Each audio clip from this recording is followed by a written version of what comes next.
आमतौर से दुख को नापसंद किया जाता है। लोग समझते हैं कि पाप के फलस्वरूप अथवा ईश्वरीय कोप के कारण दुख आता है, परंतु यह बात पूर्ण रूप से सत्य नहीं है।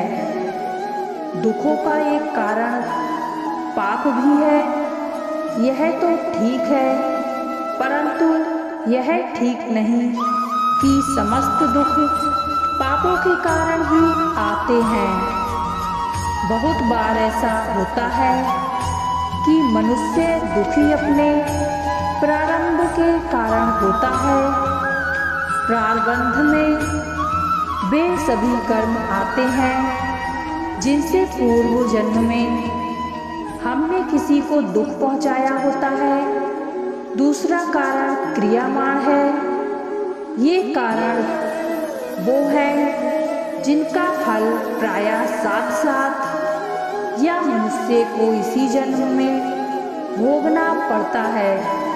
इसका तीसरा और सबसे महत्वपूर्ण कारण है कि ईश्वर को जब किसी प्राणी पर दया करके उसे अपनी शरण में लेना होता है, कल्याण के पथ पर ले जाना होता है, तो उसे भवबंधन से, कुप्रवृत्तियों से छुड़ाने के लिए ऐसे सामुदायिक अवसर उत्पन्न करते हैं जिनकी ठोकर खाकर मनुष्य अपनी भूल को समझ पाए और उसका सच्चा भक्त बन सके।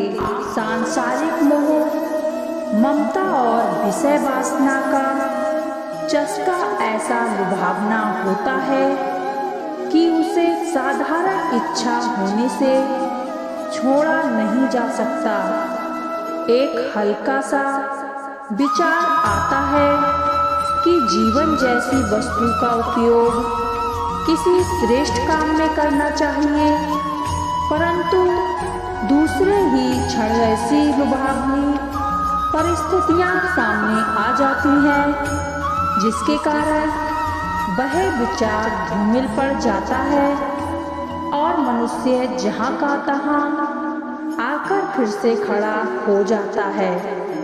इस प्रकार कीचड़ से निकलने के लिए भगवान अपने भक्त को झटका देते हैं। सोते हुए को जगाने के लिए बड़े जोर से झकझोरते हैं।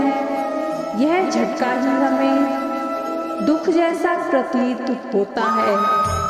गंभीर बीमारी, परम प्रिय स्वजनों की मृत्यु, विश्वसनीय मित्रों द्वारा अपमान या विश्वासघात जैसी दिल को चोट पहुंचाने वाली घटनाएं इसीलिए आती हैं कि उनके जबरदस्त झटके से, आघात से मनुष्य तिलमिला जाए और सजग होकर इस संसार से मोह को तिलांजलि दे दे। भगवान अपने भक्तों को कष्ट देते ही इसलिए हैं जिससे वे यह समझ सकें कि कौन उनके सच्चे भक्त हैं। इंसान की हालत उस समय ऐसी हो जाती है जैसे पंख कट जाने पर पक्षी की हो जाती है। जब इंसान के पास खाने के लिए कुछ नहीं होता है और उसे काफी भूख लगी होती है, तब भी इंसान सबसे ज्यादा परेशान हो उठता है।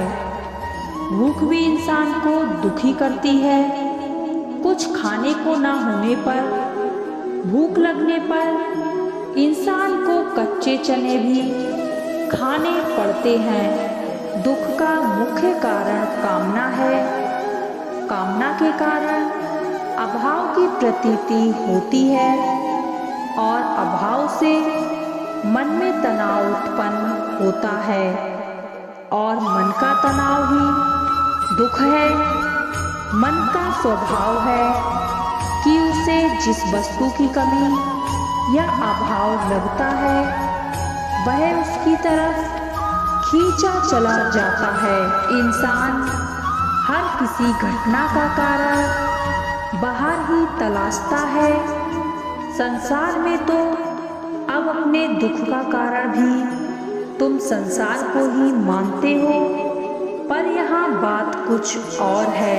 शास्त्र भी जिन 3 प्रकारों के तापों का उल्लेख करते हैं, वो तीनों दिखते भले बाहरी हो, पर तीनों में ही तपने वाला कोई मौजूद है। वो तपने वाला तुम्हारा स्वरूप है। तुम ही हो जो जल रहे हो। वही वो पीड़ा है जो दिन रात तुम्हारे कलेजे में चुभ रही है। तुम्हारी आग परिस्थिति जन्य नहीं है। दुख की समझ और दुख से मुक्ति। दुख कोई बाहरी होता नहीं, ताप कोई बाहरी होता नहीं, स्वरूप ही दुख है। तुम स्वयं अपना दुख हो। दुनिया को दोष देना छोड़ो। असल में तुम जिस दुनिया की बात कर रहे हो, वो दुनिया भी तुमसे बाहर, तुम्हारे अतिरिक्त कहीं और है भी नहीं। विश्व तुम्हारा वही है जो तुम हो। निर्माण जो कि कई अर्थों में मोक्ष का पर्याय है। निर्माण का अर्थ बस इतना ही है कि अपने आसपास से मुक्ति हो जाए, अपने मन से, अपनी धारणाओं से, अपने ढेरों से, अपने तौर तरीकों से और अपने रूप अर्थात व्यक्तिगत से मुक्त हो जाओ। हर मनुष्य के मोक्ष की प्राप्ति के लिए ज्ञान और कर्म बेहद महत्वपूर्ण माना जाता है। इसी के साथ भगवान की भक्ति भी जरूरी होती है, लेकिन बिना कर्म, ज्ञान और भक्ति के पूजा सिद्ध नहीं मानी जाती है।